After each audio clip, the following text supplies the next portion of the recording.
So you've got this amazing idea for a charity, right? But then you think about the paperwork and it just feels overwhelming. Well, today we're going to break down Form 1023 Easy. It's the IRS's so-called shortcut for getting your nonprofit started. The big question is this shortcut actually the right path for your mission? Let's find out. Starting a charity is an incredible thing to do, but that paperwork can feel like you're about to climb Mount Everest. The traditional Form 1023, that's the long haul, super detailed application. But to make things a little easier for smaller groups, the IRS created Form 1023 EZ, a streamlined, much shorter version. But just because it's easier doesn't mean it's for everyone. All right, here's how we're going to tackle this. First, we'll ask, what is this shortcut really?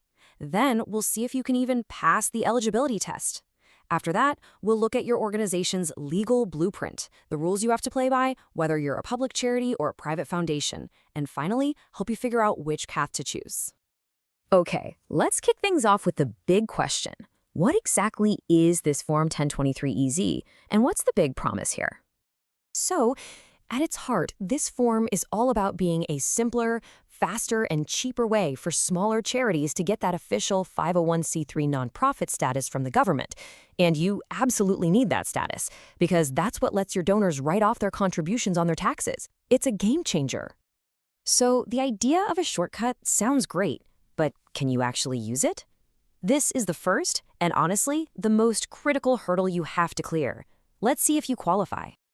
First things first, let's talk about the money. The IRS has a very firm line in the sand here. Your organization's gross receipts, that's all the money coming in before expenses, can't have gone over $50,000 in any of the last 3 years. And you can't expect them to go over that in the next 3 years either. And there's a second financial check. This one's about your total assets. We're talking about everything your organization owns. Cash in the bank, computers, maybe a building, you name it.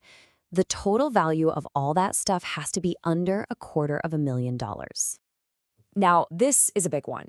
Even if you're under those financial limits, certain types of organizations just flat out cannot use the easy form. If you're starting a church, a school, a hospital, or even certain types of foundations, you have to use the long form. There are no exceptions here. Okay, so let's say you've passed the financial tests and you're not on that exclusion list. Awesome. The next gate is all about your organization's DNA.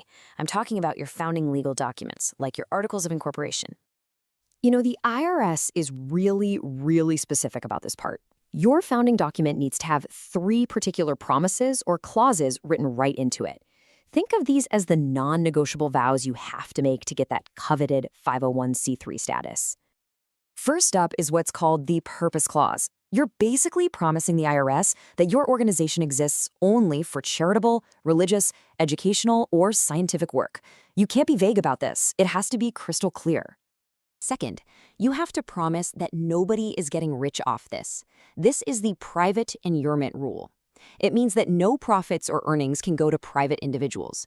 The money has to serve the mission, not line the pockets of the founders or board members. And finally, there's the dissolution clause. This is so important. It's the permanent dedication rule.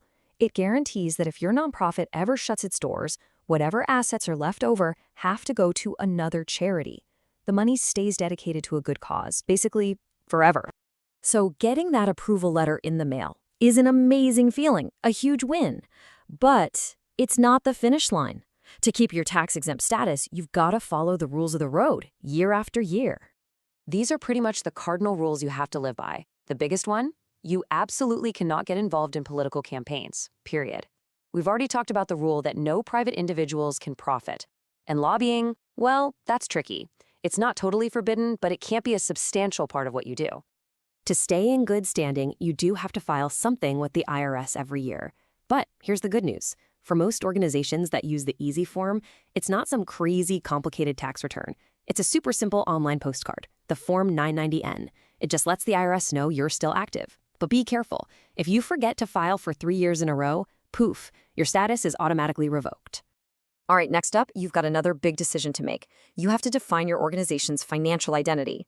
Are you a public charity or are you a private foundation? This choice has some pretty big long-term consequences. So what's the difference? Well, most organizations using the easy form are going to be public charities. That just means you get your funding from a wide range of sources, the general public, government grants, that kind of thing. Private foundations, on the other hand, are usually funded by just one person, one family, or one corporation, and they have to follow a much stricter set of rules.